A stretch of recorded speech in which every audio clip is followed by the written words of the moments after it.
ശ്രീ സായി സച്ചരിതം ഹേമത് പാന്ത് വിവർത്തനം സായിദാസ് അധ്യായം 49 ഇന്ദ്രിയ നിഗ്രഹം. ശ്രീ മഹാഗണപതിക്ക് വന്ദനം. സരസ്വതീ ദേവിക്കും ശ്രീ ഗുരുമഹാരാജനും പരദേവതയ്ക്കും ശ്രീ സീതാരാമചന്ദ്രനും വന്ദനം. പരമ്പൊരുളാം സദ്ഗുരു ശ്രീ സായീശ്വരൻ്റെ തൃപ്പാദങ്ങളിൽ പ്രേമഭക്തിപൂർവ്വം അടിയൻ്റെ പ്രണാമം. വേദങ്ങളും പുരാണങ്ങളും ഒരൊറ്റ കാര്യത്തിൽ മാത്രമേ പരാജയപ്പെട്ടിട്ടുള്ളൂ. ബ്രഹ്മത്തെ അല്ലെങ്കിൽ സദ്ഗുരുവിനെ വേണ്ട വിധം വാഴ്ത്താൻ, സ്തുതിക്കാൻ അവയ്ക്ക് കഴിയുന്നില്ല. ഭഗവത് അനുഗ്രഹമുണ്ടായാൽ മാത്രമേ ഈശ്വര മഹിമ മനസ്സിലാക്കാനും പറയാനും കഴിയൂ.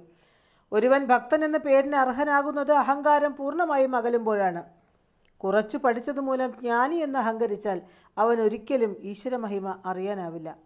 തപശ്ചര്യ, തീർത്ഥയാത്ര, വ്രതം, യജ്ഞം, ധർമ്മം ഇവയേക്കാൾ ഉയർന്നതാണ് ശ്രീഹരിയെ പൂജിക്കുക എന്നത്. അത്യന്തം മഹത്തരമാണ് സദ്ഗുരുവിനെ ധ്യാനിക്കുക എന്ന കാര്യം. സദ്ഗുരു ധ്യാനവും സായി ധ്യാനവും ഒന്നു തന്നെ. അതിനാൽ നാവുകൊണ്ട് സായി നാമം ജപിച്ചും അവിടുത്തെ കഥകൾ പറഞ്ഞും കാലം കഴിക്കണം. ഹൃദയത്തിൽ സായി രൂപം ധ്യാനിക്കണം. നാവ് സായി കഥകൾ പറയുകയും ചെയ്യണം. കരങ്ങൾ സായിയെ സേവിക്കണം.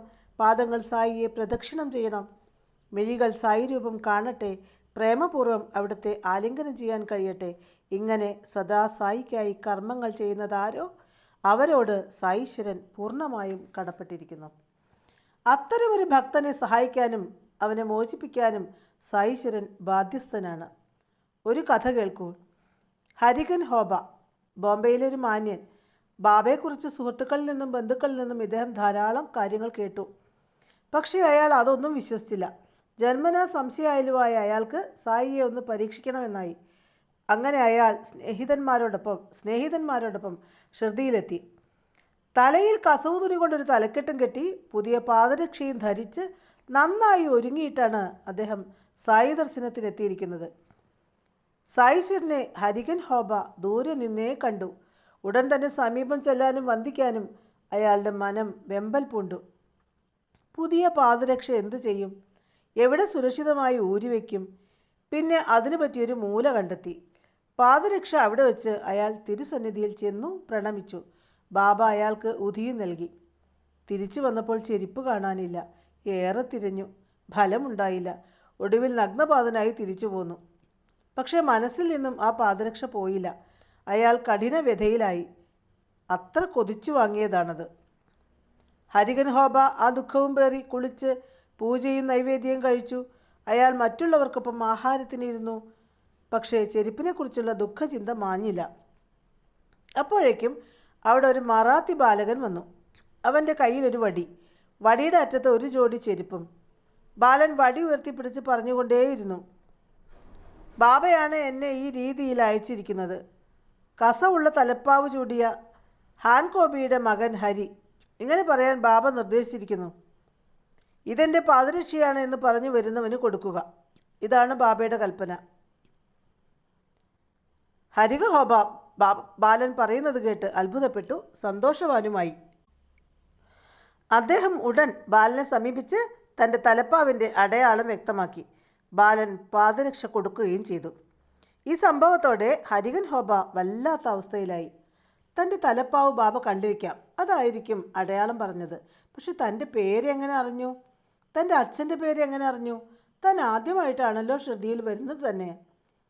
സുഹൃത്തുക്കൾ പലപ്പോഴും സായി മഹിമ പറഞ്ഞപ്പോൾ അന്ന് അതൊക്കെ താൻ അവഗണിച്ചു. ഇന്ന് തനിക്ക് തന്നെ അത് അനുഭവമായിരിക്കുന്നു. സായീശ്വരന് അറിയാത്തതായി ഈ ലോകത്തിൽ ഒന്നുമില്ലെന്നും ബോധ്യമായിരിക്കുന്നു. സദ്ഗുരുവിൻ്റെ അനുഗ്രഹം നേടാൻ രണ്ട് വഴിയുണ്ട്. ഒന്ന് ജ്ഞാനത്തിൻ്റെ വഴി, മറ്റേത് ഭക്തിയുടെ വഴി.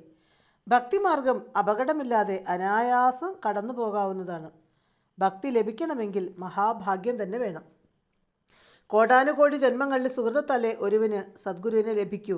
ആ സദ്ഗുരു കൃപയാലേ ഭക്തിയും സിദ്ധിക്കൂ. സായീശ്വരനെ പരീക്ഷിക്കാനായി ഷിർദിയിലെത്തിയ ഒരു സന്യാസിയുടെ കഥയും കേൾക്കൂ. സോമദേവൻ എന്നാണ് ആ സന്യാസിയുടെ പേര്. ഉത്തരകാശിയിലെ ധർമ്മശാലയിൽ ഇദ്ദേഹം താമസിക്കുമ്പോഴാണ് ഭായാജിയെ കണ്ടുമുട്ടുന്നത്. കാക്കാ സാഹേബ് ദീക്ഷിതിൻ്റെ സഹോദരനാണ് ഭായാജി. സന്യാസിയും ഭായാജിയും പരസ്പരം പരിചയപ്പെട്ടു. ഭായാജി അദ്ദേഹത്തിനെ തൻ്റെ താമസ സ്ഥലത്തേക്ക് ക്ഷണിച്ചു. നാഗപ്പൂർ വഴി വരികയാണെങ്കിൽ ഭായാജിയുടെ ഗൃഹത്തിൽ എത്താമെന്നും പറഞ്ഞു.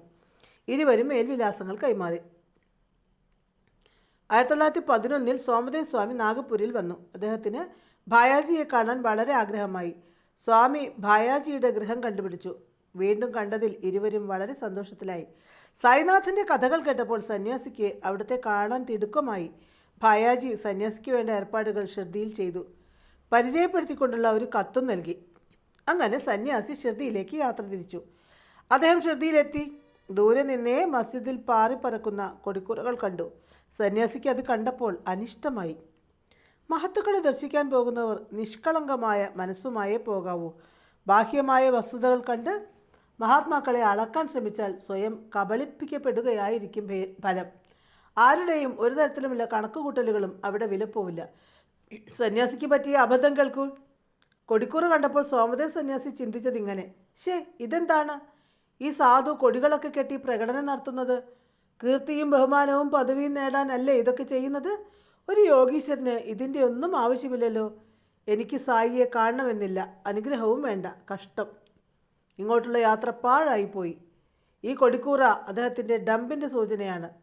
ഏതായാലും വന്നത് വന്നു. ഇത്തരം യോഗികളെ കാണാതെ സ്ഥലം വിടുകയാണ് ഇനി ഉചിതം. തൻ്റെ ചിന്തകൾ സന്യാസി കൂടെയുള്ളവരോട് പറഞ്ഞു. അവർക്ക് സന്യാസിയുടെ തീരുമാനത്തോട് യോജിക്കാനായില്ല. അങ്ങ് തിരിച്ചു പോകുന്നത് ശരിയല്ല. ഇത്ര ദൂരം കഷ്ടപ്പെട്ട് വന്നതല്ലേ? അക്കാണുന്ന കൊടിക്കൂറ താങ്കളുടെ മനസ്സിനെ ഇത്രയും കശക്കുന്നത് എന്തിനാണ്? അങ്ങനെയാണെങ്കിൽ അവിടെ ചെല്ലുമ്പോൾ പെരുമ്പറയും പല്ലക്കും കുതിരയെയും കാണുമ്പോൾ താങ്കൾ എന്തു പറയും? അത് കേട്ടപ്പോൾ സോമദേവ് സന്യാസി വളരെയേറെ അസ്വസ്ഥനായി. തിരിച്ചു പോകാനുള്ള ആഗ്രഹം കലശലായി. പക്ഷേ കൂടെ ഉണ്ടായിരുന്നവർ പറഞ്ഞു, സായിനാഥന് ഇതിലൊന്നും ഒരു പ്രത്യേക താല്പര്യവുമില്ല. അവിടുന്ന് ആത്മാരാമൻ. ഇതെല്ലാം ഭക്തന്മാർ ചെയ്യുന്നതാണ്. അവിടുന്ന് പ്രേമത്താൽ ഭക്തർക്ക് വഴങ്ങുന്നു എന്ന് മാത്രം. അതുകൊണ്ട് താങ്കളുടെ മനസ്സിളക്കിയ കൊടുക്കുറയിൽ നിന്നും കണ്ണെടുക്കൂ. ഇവിടെ വരെ വന്നതല്ലേ, സായിശ്വരനെ ദർശിക്കൂ, എന്നിട്ട് മടങ്ങൂ. സന്യാസി ഈ ഉപദേശം സ്വീകരിച്ചു. അവർ മസ്ജിദിലെത്തി. അങ്കണത്തിൽ നിന്ന് ബാബയെ കണ്ടതും സന്യാസിയുടെ മനം ഉരുകിപ്പോയി. വികാരം വീർപ്പുമുട്ടിച്ചു. മിഴികൾ നിറഞ്ഞു. ശരീരം വിറപൂണ്ടു. ആ സുന്ദര രൂപത്തിൽ മനവും മിഴിയും ഉറച്ചുപോയി. ഒരൊറ്റ ദർശനത്തിൽ തന്നെ സംശയങ്ങൾ ഉരുകിയൊലിച്ചു. അകക്കാമ്പിൽ ആനന്ദം ഉറവെടുക്കാൻ തുടങ്ങി. ആ സുന്ദര ദിവ്യദർശനം നഷ്ടമാകുമെന്ന് ഭയന്ന് മിഴികൾ ഒന്ന് ചിമ്മിയതുപോലുമില്ല. സായിനാഥൻ്റെ തൃപ്പാദരേണുക്കൾ വാരിപ്പൂശി നൃത്തമാടണമെന്ന് അദ്ദേഹത്തിന് തോന്നി. അപ്പോൾ സ്വഗുരുനാഥൻ്റെ ശബ്ദം കാതുകളിൽ മുഴങ്ങി. എവിടെയാണോ ഒരുവൻ്റെ മനം ശാന്തിയിലും ആനന്ദത്തിലും പൂർണ്ണമായി നിമഗ്നമാകുന്നത്, അവിടെയാണ് അവൻ്റെ സ്ഥാനം. ഈ വാക്കുകൾ കൂടി സ്മരിച്ചപ്പോൾ സോമദാസ് സ്വാമിയുടെ മനം പ്രേമപരവശമായി തീർന്നു. അടക്കാനാവാത്ത ആവേശത്തോടെ സ്നേഹത്തോടെ സന്യാസി സായിനാഥൻ്റെ അടുത്തേക്ക് നീങ്ങി. അതോടൊപ്പം സായിശ്വരൻ്റെ മുഖഭാവം മാറിക്കൊണ്ടിരുന്നു. മുഖത്ത് കോപഭാവം പടർന്നു. അപ്പോഴേക്കും സോമദേവ് സ്വാമി ബാബയുടെ സമീപം ചെന്നു. ഉടൻ തന്നെ അവിടുന്ന് പറഞ്ഞു, നമ്മുടെ കാപട്യവും സജ്ജീകരണങ്ങളും നമ്മോടൊപ്പം ഇരുന്നു കൊള്ളട്ടെ. പൊയ്ക്കോളൂ. ഇനി മസ്ജിദിലേക്ക് വരാൻ ധൈര്യം കാണിക്കരുത്. ഇവിടെ കൊടിക്കുറ പറപ്പിച്ച് നാട്യം കാണിക്കുന്നവനെ നീ എന്തിനു ദർശിക്കണം? ഇനി ഇവിടെ നിന്ന് നിന്റെ സമയം പാഴാക്കണ്ട. സായിശ്വരൻ്റെ വാക്കുകൾ കേട്ട് സന്യാസി തരിച്ചുപോയി. തൻ്റെ നാവിൽ നിന്നും വീണ അതേ വാക്കുകൾ സായിൽ നിന്നും ഉറക്കെ പ്രതിധ്വനിച്ചപ്പോൾ അദ്ദേഹം ഉലഞ്ഞുപോയി. ലജ്ജാഭാരത്താൽ തല ഉയർത്താൻ കഴിഞ്ഞില്ല. സായിനാഥന് അന്തര്യാമി തന്നെ. അവിടുന്ന് സർവജ്ഞൻ തന്നെ. സന്യാസിയുടെ മനം ശക്തമായി മന്ത്രിച്ചു. സോമദേവ് സ്വാമി ഒതുങ്ങി നിന്ന് സായിനാഥനെ ശ്രദ്ധിച്ചു. സായിനാഥൻ ചിലരെ അനുഗ്രഹിക്കുന്നു, സ്പർശിക്കുന്നു, ചിലരെ ആലിംഗനം ചെയ്യുന്നു, ചിലരിൽ കരുണാദൃഷ്ടി പതിപ്പിക്കുന്നു, ചിലർക്ക് ഉധി നൽകി അനുഗ്രഹിക്കുന്നു, ചിലരോട് സംസാരിക്കുന്നുമുണ്ട്. അങ്ങനെ ഓരോരുത്തരെയും സന്തോഷിപ്പിച്ചയക്കുകയാണ് സായി മാതാവ്. തന്നോട് മാത്രം കോപിച്ചിരിക്കുന്നു. അതൊരിക്കലും അവിടുത്തെ കോപമല്ല, തൻ്റെ മനോഭാവത്തിൻ്റെ പ്രതിഫലനമാണ്. തന്നെ നല്ലൊരു പാഠം പഠിപ്പിച്ചതാണ് അവിടുന്ന്. ഈ ചിന്തകൾ സന്യാസിയെ ആനന്ദവാനാക്കി. തൻ്റെ മനം ശുദ്ധമാക്കാൻ സായി സ്വീകരിച്ച മാർഗമോർത്ത് അദ്ദേഹം അദ്ഭുത പരതന്ത്രനായി. മറ്റൊരു ചെറിയ സായിലീല കൂടി അനുസ്മരിച്ച് നമുക്ക് ഈ അധ്യായം അവസാനിപ്പിക്കാം. മാലാസപതി നാനാ സാഹിബിനോടൊപ്പം മസ്ജിദിലിരിക്കുന്ന സമയം. അപ്പോഴാണ് ഒരു ധനിക കുടുംബം സായി ദർശനത്തിനെത്തിയത്. അതിൽ സ്ത്രീകളും ഉണ്ടായിരുന്നു. അവർ സ്വാതന്ത്ര്യത്തോടെ ദർശനം നടത്തട്ടെ എന്ന് കരുതി നാന എഴുന്നേൽക്കാൻ തുടങ്ങി. ബാബ ഉടൻ അദ്ദേഹത്തെ തടഞ്ഞു. നീ എങ്ങോട്ട് പോകുന്നു? അവിടെ ഇരിക്കൂ. അവർ വരട്ടെ, ദർശനം നടത്തി പോകട്ടെ. നീ സ്വസ്ഥമായിരിക്കൂ, ബാബ പറഞ്ഞു. കുടുംബാംഗങ്ങൾ ഓരോരുത്തരായി നമസ്കരിച്ചു. അതിലൊരു സ്ത്രീ മുഖം മറച്ചിരുന്ന തുണി ഒരു വശത്തേക്ക് മാറ്റി ബാബയെ പ്രണമിച്ചു. നാന അപ്പോൾ അവരുടെ മുഖം കണ്ടു. അതിസുന്ദരമായ മുഖം. ഒരു നിമിഷം നാനയുടെ മിഴികൾ അതിൽ തങ്ങി നിന്നു. ഒന്നുകൂടി ആ സുന്ദരിയുടെ മുഖം കാണണമെന്നും തോന്നി. പക്ഷേ അടുത്ത നിമിഷം കുറ്റബോധത്താൽ ശിരസ് താണുപോയി. ഒരു സ്ത്രീയെ അങ്ങനെ നോക്കാൻ ആഗ്രഹിക്കുന്നതേ തെറ്റ്. യോഗേശ്വരനായ സായീശ്വരൻ്റെ സമീപത്ത് കഴിയുമ്പോൾ പോലും തൻ്റെ മനം ഇങ്ങനെ ചഞ്ചലപ്പെട്ടല്ലോ എന്നോർത്ത് ആ ഭക്തന് നിരാശയും സങ്കടവും വന്നു. അന്തര്യാമിയായ സായിനാഥൻ നാനയുടെ മനോവ്യാപാരം കണ്ണാടിയിലെന്ന പോലെ കണ്ടു. ബാബ പറഞ്ഞു, നാന, നീ എന്തിന് ഇത്രയും അസ്വസ്ഥനാകുന്നു? സഹജമായ ചില വാസനകൾ വെളിപ്പെടുന്നതിൽ ഖേദിക്കണ്ട. അതുകൊണ്ട് ആർക്കും ഒരു നഷ്ടവുമില്ലല്ലോ. ബ്രഹ്മാവ് സുന്ദരമായി ഈ പ്രപഞ്ചം സൃഷ്ടിച്ചു. നാം അത് ആസ്വദിക്കണം. മുൻവാതിൽ തുറന്നിരിക്കുകയാണ്. പിന്നെന്തിന് പിൻവാതിലൂടെ പോകണം? മനസ്സിൽ ദുഷ്ടചിന്തയില്ലെങ്കിൽ ആരെ എന്തിന് ഭയപ്പെടണം? കണ്ണിൻ്റെ ജോലി കാണുക എന്നതാണ്. കണ്ണിൻ്റെ ജോലി ചെയ്യുന്നതിൽ നീ പരിഭ്രമിക്കണ്ട, ലജ്ജിക്കുകയും വേണ്ട, സംശയാലുവാകാതിരിക്കൂ. നിന്റെ മനസ്സ് വിഷയങ്ങളുടെ പുറകെ പായാതിരുന്നാൽ മതി. ശ്യാമ അപ്പോൾ അവിടെ ഉണ്ടായിരുന്നു. പക്ഷേ ബാബ പറഞ്ഞതിൻ്റെ പൊരുൾ പിടികിട്ടിയില്ല. അദ്ദേഹം നാനയോട് കാര്യമെന്തെന്ന് തിരക്കി. വാടയിലേക്ക് പോകുമ്പോൾ വിവരം പറയാമെന്ന് നാന മെല്ലെ പറഞ്ഞു. ചടങ്ങുകളെല്ലാം കഴിഞ്ഞ് നാന താമസ സ്ഥലത്തേക്ക് മടങ്ങി. ശ്യാമയും കൂടെ പോയി. ശ്യാമയുടെ നിർബന്ധം മൂലം നാന തൻ്റെ മനസ്സിലുണ്ടായ ചിന്തയും വിഷമതകളും ബാബ പറഞ്ഞതും എല്ലാം വിവരിച്ചു. ശ്യാമയുടെ ജിജ്ഞാസയും തൃപ്തിപ്പെട്ടു. വായനക്കാരെ, ആലോചിച്ച് നോക്കൂ. ബാബ തൻ്റെ ഭക്തൻ്റെ കാര്യത്തിൽ എത്ര ജാഗരൂകനാണ്. ഭക്തൻ്റെ കാലിടറാതെ, മനം കുഴയാതെ അവിടുന്ന് എത്ര കാര്യമായി പരിരക്ഷിക്കുന്നു. മനസ്സിൻ്റെ സ്വഭാവം തന്നെ ചഞ്ചലതയാണ്. പക്ഷേ അവയെ നിയന്ത്രണത്തിന് കീഴിൽ വരുത്തണം. ഇഷ്ടം പോലെ മനസ്സിനെ അഴിച്ചുവിട്ടാൽ കൊടും വിപത്തുകൾ തന്നെ ഉണ്ടാകും. ഇന്ദ്രിയങ്ങളെയും വിശ്വസിക്കരുത്. ശരീരത്തെ നിയന്ത്രിച്ച് നിൽക്കണം. പക്ഷേ ബലമായി നിയന്ത്രിക്കരുത്. അതിന് ഉചിതമായ നടപടികൾ സ്വീകരിക്കുക. വിഷയാനന്ദത്തിൽ കൊതി കൊണ്ട് ശരീരം പിറകെ പായരുത്. മനോനിയന്ത്രണത്തിനായി നിരന്തരം ശ്രമിക്കണം. ഒടുവിൽ മനസ്സ് കീഴ്പ്പെടും. സൗന്ദര്യം കാണാൻ കണ്ണിന് കൊതിയുണ്ടാകും. അതിൽ വിഷമിക്കേണ്ട. പക്ഷേ ദുശ്ചിന്തകൾ ഉടലെടുക്കാതെ ശ്രദ്ധിക്കണം. ജാഗ്രത പുലർത്തണം. ഈശ്വര സൃഷ്ടിയെ മോഹവിമുക്തമായ മനസ്സുകൊണ്ട് കാണുക, ആസ്വദിക്കുക.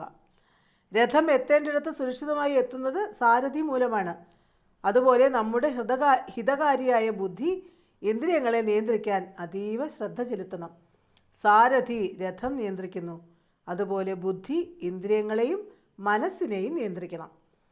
വിഷയാനന്ദത്തിന് നേരിയ കൊതി പോലും ഉണ്ടെങ്കിൽ ആത്മീയാനന്ദം അകലെയായിരിക്കും. അതുകൊണ്ട് മോക്ഷം വേണമെങ്കിൽ എല്ലാം പൂർണ്ണമായി ഉപേക്ഷിക്കുക.